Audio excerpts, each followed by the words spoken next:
Hi everyone, welcome to my channel. In front of me I have one of the die sets that I received from Global Land, and this one here is one of traditional girl in traditional costumes, and it makes up the three girls. It has three different hairstyles. It has its body and its clothing as well. It has lovely flowers. It has a little kind of fan-shaped piece that's a hair piece with its overlay as well. It has its little hands, little ribbons, a face as well, and fan. It also has little lantern here and the overlay, and there's a belt as well that goes over in this middle section of the gown that it wears. And this piece here, which you probably can't see because the sticker's in the way, is the overlaying piece that goes over the top of the fan on the bottom here. I'm not going to remove the pieces because I have some little cut-out pieces I've put in the packet so I don't lose anything.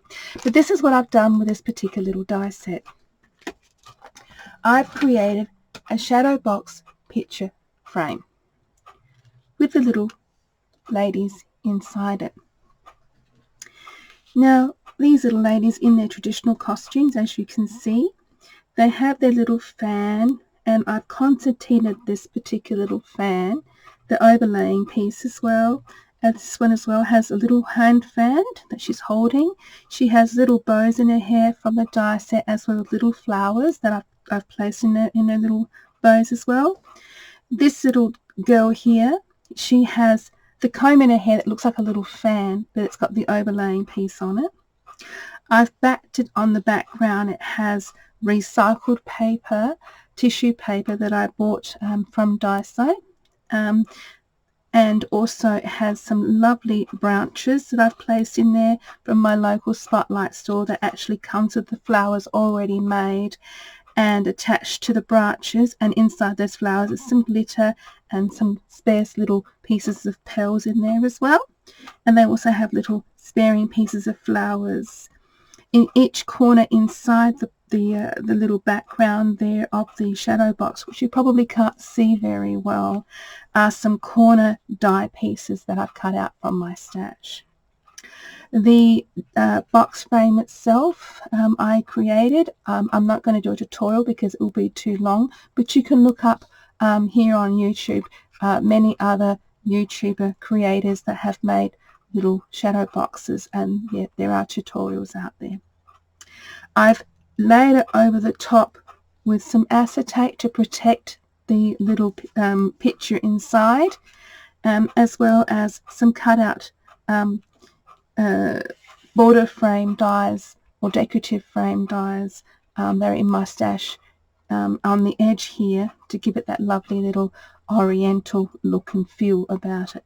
So it gives the impression of two little girls in traditional costume going for a bit of a walk in a lovely spring day with the lovely blossoms above their heads. So it's really quite sweet. The people have actually inquired about the paper that I've used. That's actually kind of fabric paper that I've purchased in Spotlight. Not Spotlight, sorry, it was Daiso here, my local Daiso store. And it's got like an adhesion to the back of it. But yeah, it's like a fabric kind of texture to it, but it's really pretty, very sparkly. So that's one of my projects I've done. Here's another one that I've also made. I've made some bookmarks. There's this one here and there's this one here. Really cute. Using again the die set to make the lovely little girls in traditional costume. Again, using the same kind of fabric type paper. I've added some rat's tail thread with a cotton tassel and some spaces as well, with a wooden bead in between. So it's really decorative, very sparkly. So that's what I've done with that particular die set. I hope you like what I've shown you. Yeah, do pop over to Global Land with the discount code of 10% with using the code VALD10, VALD10. The link will be down below, as well as the product code of these dies and the discount VALD10 as well. So yeah, pop on over to Global Land. Yeah, don't miss out on some lovely little items that you can create with. Thank you so much for watching. Until next time, take care, and I'll see you soon. Bye bye.